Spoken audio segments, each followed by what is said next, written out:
भारत में 2018 का एक शांत सा अगस्त। शहरों का ट्रैफिक काफी हद तक थम चुका था। लोग डिनर के बाद टीवी देख रहे थे, कोई अपनी बालकनी में चाय पी रहा था तो कुछ लोग अगले दिन की प्लानिंग कर रहे थे। सब कुछ नॉर्मल सा लग रहा था, लेकिन इसी नॉर्मल रूटीन के पीछे कुछ ऐसा अनफोल्ड होने जा रहा था जिसके बारे में कोई इमेजिन भी नहीं कर सकता था। एशिया, यूरोप और अमेरिका के कई शहरों में रात के एक ही टाइम फ्रेम में कुछ लोग एटीएम के पास खड़े थे। उनके हाथ में कुछ डेबिट कार्ड्स थे, बिल्कुल ऑर्डिनरी, बिल्कुल कॉमन। कोई पैनिक, कोई भी सस्पिशियस मोमेंट नहीं था। उन्होंने बस कार्ड को स्वाइप किया, पिन डाला और फिर एटीएम में कैश निकालना शुरू कर दिया। एक बार नहीं, दो बार नहीं, बार बार निकाला गया। एटीएम ऐसे बिहेव कर रहा था जैसे उससे किसी ने डेली लिमिट वाला कंसेप्ट ही हटा दिया हो। मानो वो एटीएम मशीन उनके लिए जैकपॉट मशीन बन चुकी थी, और इसी तरह ये बन गई वर्ल्ड की मोस्ट साइलेंट रॉबरी। ये ऑपरेशन एक टारगेट के अगेंस्ट डिजाइन किया गया था जिसका नाम था कॉस्मोस कोऑपरेटिव बैंक।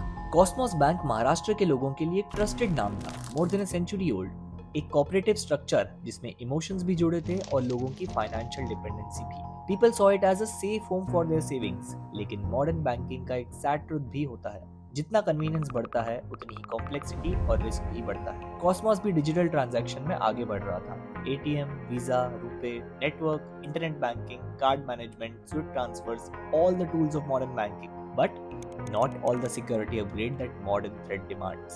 11 अगस्त 2018 की रात को कॉस्मोस बैंक का एटीएम स्विच सर्वर हाईजैक हो चुका था। जिसको नहीं पता एटीएम स्विच सर्वर क्या होता है, ये एक सिस्टम होता है जो कि हर ट्रांजैक्शन को वेरीफाई करता है। कार्ड वैलिड है या नहीं, पिन सही है या नहीं, बैलेंस कितना है, सब कुछ चेक करके अप्रूव या डिक्लाइन का सिग्नल देता है। लेकिन इस रात सर्वर एक और सिग्नल दे रहा था जो कि बैंक के कोर सिस्टम ने कभी ऑथोराइज ही नहीं किया था। अटैकर्स ने स्विच सर्वर में मालवेयर रिजेक्ट कर दिया था। इस मालवेयर ने एक पैरेलल अप्रूवल इंजन क्रिएट किया। मतलब मशीन को ये सिखाया गया था कि जो भी ट्रांजैक्शन आए बस अप्रूव्ड बोल दो, चाहे बैलेंस 0 हो या लाखों में, एटीएम का जवाब सेम होगा, अप्रूव्ड। और इस अप्रूव्ड को एक्सप्लॉइट करने के लिए अटैकर्स के पास एक और मास्टर की थी जिसका नाम था क्लोन्ड डेबिट कार्ड्स। और ये clone debit cards dark web पर ओपनली मिलते हैं, और अटैकर्स ने इन्हीं मैग्नेटिक स्ट्राइप कार्ड्स को क्लोन किया जो कि चिप कार्ड के कंपैरिजन में काफी वीक होते हैं। फिर ये कार्ड को दुनिया के 28 से ज्यादा कंट्रीज में मनी म्यूल्स तक पहुंचा दिया गया। मनी म्यूल्स का काम सिंपल था। ये पर्टिकुलर टाइम पे इस एटीएम पे स्वाइप करके तुम्हें विड्रॉ करना है, कैश डिलीवर करना है और अपना कमीशन लेना है। उनको बिल्कुल आइडिया नहीं था कि ऑपरेशन कितना बड़ा है। उन्हें ये भी नहीं पता था कि कौन सा बैंक टारगेट किया गया है। वो बस अननोइंगली इंडिया के बिगेस्ट साइबर हाइस्ट का हिस्सा बन चुके थे। 11 अगस्त की रात को एटीएम विड्रॉल्स वेव की तरह बढ़ते गए। कुछ ही घंटों में रफली 14,000 प्लस ट्रांजैक्शन अटेम्प्ट रिकॉर्ड हुए। काफी विड्रॉल सक्सेसफुल रहे क्योंकि switch server manipulated logic run कर रहा था। लेकिन पुणे में बैठा कॉस्मोस बैंक का monitoring dashboard initially normal activity दिखा रहा था, क्योंकि मालवेयर ट्रेस लॉग को ऑल्टर कर रहा था, जिसकी वजह से सिस्टम को क्लियर अलर्ट्स मिल ही नहीं रहे थे। लेकिन इंटरनेशनल सेटलमेंट नेटवर्क को मिसमैच दिखने लगा, जिस वजह से वीजा और रुपे सिस्टम ने अबनॉर्मल विड्रॉल क्लस्टर को फ्लैग किया। कुछ ही देर बाद ग्लोबल अलर्ट्स आने लगे। कॉस्मोस के सीनियर्स को सस्पिशियस एक्टिविटी का आइडिया तब मिला जब ट्रांजैक्शंस का स्केल उनके मॉनिटरिंग टूल्स के थ्रेशोल्ड से भी बाहर निकल गया। ATM channel immediately shut down किया गया, सर्वर को आइसोलेट किया गया और देखते ही देखते साइबर टीम्स ने भी अपने आप को इमरजेंसी मोड पे शिफ्ट कर लिया। लेकिन डैमेज ऑलरेडी हो चुका था। कॉस्मोस ने एक रात में नियरली ₹78 करोड़ लूज किए। बैंक सोच रहा था शायद ये वर्स्ट टाइम अब खत्म हो गया है। लेकिन अटैकर्स के प्लान में एक और फेज था, और ये स्ट्राइक उनकी सबसे डेंजरस स्ट्राइक होने वाली थी। 13 अगस्त 2018, सिर्फ 2 दिन बाद अटैकर्स ने फिर से अटैक किया। पर इस बार टारगेट एटीएम नहीं था, इस बार टारगेट था स्विफ्ट, जो कि दुनिया का सबसे सिक्योर बैंकिंग मैसेजिंग सिस्टम माना जाता है। क्योंकि बैंक स्विफ्ट से इंटरनेशनल पेमेंट्स ऑथराइज करते हैं under very strict access, isolated systems and dual approval. लेकिन अगर अटैकर सिस्टम के अंदर घुस जाए तो करोड़ों रुपए एक लाइन ऑफ इंस्ट्रक्शन से ट्रांसफर हो सकते हैं। कॉस्मोस बैंक के स्विफ्ट सिस्टम से अनऑथराइज्ड मैसेजेस जनरेट हुए, मल्टीपल ट्रांजैक्शंस ट्रिगर हुए और लगभग 13 से 14 करोड़ रुपए हांगकांग के ट्रेडिंग अकाउंट में चले गए। ऐसा लग रहा था जैसे कोई इनविजिबल वेपन सिस्टम के अंदर बैठा हो। टोटल लॉस अब 94 करोड़ तक पहुंच चुका था। कॉस्मोस बैंक, एक कोऑपरेटिव इंस्टीट्यूशन, अब साइबर क्राइम हिस्ट्री की हेडलाइन बन चुकी थी। कस्टमर्स अनअवेयर थे, मीडिया क्लूलेस थी और रेगुलेटर्स शॉक थे। और साइबर इन्वेस्टिगेटर्स के लिए ये इंडिया का सबसे कॉम्प्लेक्स डिजिटल बैंक ब्रीच बन चुका था।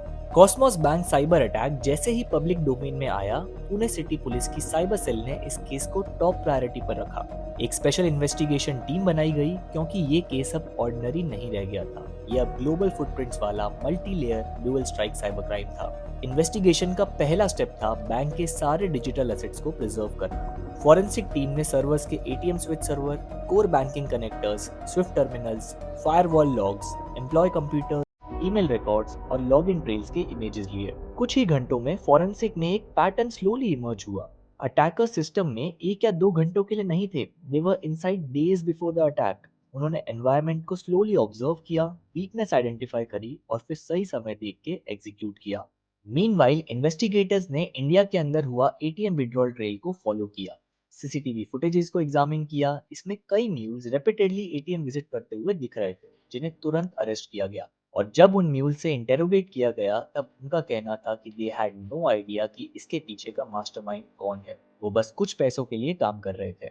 दूसरी तरफ स्विफ्ट का फॉरेंसिक एनालिसिस और ज्यादा चैलेंजिंग होता गया, क्योंकि Swift messages normally secure room में जनरेट होते हैं। तो सवाल अब ये आता है कि फिर ऐसे अनऑथोराइज्ड मैसेजेस गए कैसे। तो इन्वेस्टिगेटर्स ने कुछ पॉसिबिलिटीज आइडेंटिफाई करी। हो सकता है कि सारे क्रेडेंशियल्स स्टील किए गए हों, या स्विफ्ट वर्कस्टेशन कॉम्प्रोमाइज किया गया हो, या फिर मालवेयर ने लॉगिन प्रोसेस ही बाईपास कर दी हो। और सबसे ज्यादा पॉसिबिलिटी है कि फेक इंस्ट्रक्शंस इंजेक्ट किए गए हों। पैटर्न सजेस्ट कर रहा था कि अटैकर्स हाई स्किल ग्रुप से बिलोंग करते हैं, क्योंकि मालवेयर बिहेवियर सोफिस्टिकेटेड था, लॉग्स इरेज किए गए थे और एग्जीक्यूशन प्रोसेस पूरा क्लीन था। कॉस्मोस बैंक का डबल अटैक ये हिंट दे रहा था कि ये कोई एमेचर गैंग का काम नहीं है, ये एक इंटरनेशनल साइबर सिंडिकेट का प्रोजेक्ट हो सकता है। इन्वेस्टिगेशन मल्टीपल स्टेट्स में एक्सपांड की गई। साइबर टीम्स ने फॉरेंसिक एजेंसीज से इंफॉर्मेशन एक्सचेंज करी, हांगकांग अकाउंट्स को ट्रेस किया गया, फ्रीज अटेम्प्ट हुआ और कुछ फंड्स रिकवर भी हुए। लेकिन एक हिस्सा ऑलरेडी मल्टीपल अकाउंट में स्प्लिट होके वैनिश हो चुका था, क्योंकि साइबर क्राइम का एक रूल सिंपल है, once money hops borders, recovery becomes a mathematical impossibility. Finally months of digital forensic, CCTV trails, device analysis और कई सारे स्टेटमेंट्स को विटनेस करने के बाद पुलिस ने एक डिटेल्ड चार्जशीट फाइल करी। केस ट्रायल में गया 2018 से लेके 2023 तक, 5 सालों के लिए। कोर्ट में एविडेंस स्ट्रॉन्ग था, सीसीटीवी फुटेजेस भी क्लियर थी और डिजिटल फुटप्रिंट्स भी कंसिस्टेंट थे। इसीलिए 2023 में पुणे कोर्ट ने 11 अक्यूज को गिल्टी डिक्लेयर किया। इंडिया ने एक स्ट्रॉन्ग मैसेज दिया, डिजिटल क्राइम भी उतना ही रियल क्राइम होता है। लेकिन केस का सबसे इंपॉर्टेंट सवाल अभी भी अनआंसर्ड था कि मास्टरमाइंड कौन है। फॉरेंसिक रिपोर्ट में कुछ आईपीज आई जो कि रशिया, यूक्रेन, यूरोप और साउथ ईस्ट एशिया के सर्वर से पास होती हुई दिख रही हैं। पैटर्न्स कुछ नॉन इंटरनेशनल साइबर गैंग से भी रिजेंबल कर रहे थे, लेकिन कोई भी कंक्लूसिव आइडेंटिटी नहीं मिली। मॉडर्न साइबर क्राइम का सबसे टफ पार्ट यही होता है कि क्रिमिनल फिजिकली एग्जिस्ट ही नहीं करता, लेकिन डिजिटली वो एक शैडो जरूर बन जाता है। कॉस्मोस बैंक के लिए ये लॉस सिर्फ फाइनेंशियल नहीं था, ये एक ट्रस्ट का एरोजन था। कस्टमर्स में पैनिक था, कुछ लोगों ने अपने सारे डिपॉजिट्स विड्रॉ कर लिए थे। रेगुलेटर ने नेशन वाइड अलर्ट इशू किया। इसके बाद आरबीआई ने इमरजेंसी ऑडिट किए, जिसमें कुछ सिक्योरिटी गाइडलाइंस को और भी ज्यादा स्ट्रॉन्ग कर दिया, जिसमें था network segmentation, Swift isolation, multi layer authentication, real time monitoring, mandatory patch updates और 24/7 एनालॉमी डिटेक्शन। इस घटना के बाद इंडियन बैंकिंग सिस्टम को समझ आ गया कि फायरवॉल और एंटीवायरस अब बैंक की बेसिक हाइजीन है। कॉस्मोस केस बस एक वेकअप कॉल था। मानते हैं कि डिजिटल ट्रांजैक्शंस फास्ट हैं, कन्वीनियंट हैं, पर सिक्योर तभी होते हैं जब सिस्टम, बैंक और यूजर तीनों अलर्ट हो।